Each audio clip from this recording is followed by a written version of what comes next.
I'm rice. In the fridge, bacteria can build up on me fast. Cold makes me toxic and dangerous. Cool me fast and don't keep me too long. I'm honey. In the cold, I crystallize. Room temperature is my home. If I turn chunky, warm me gently. I'm ginger. Cold pushes my essential oils out. I lose strength, aroma, taste, and benefits. Wrap me or freeze me instead. I'm a tomato. In the fridge, I lose taste and aroma. Cold takes away my freshness. Keep me out until I'm ripe.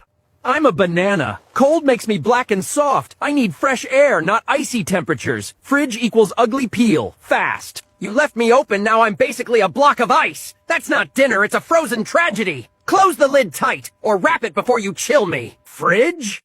Seriously? In 3 days, I'm a rock. You can use me as a hammer. I'm basil. Fridge cold makes me wilt and turn sad fast. Treat me like flowers, stems in water, loose bag on top.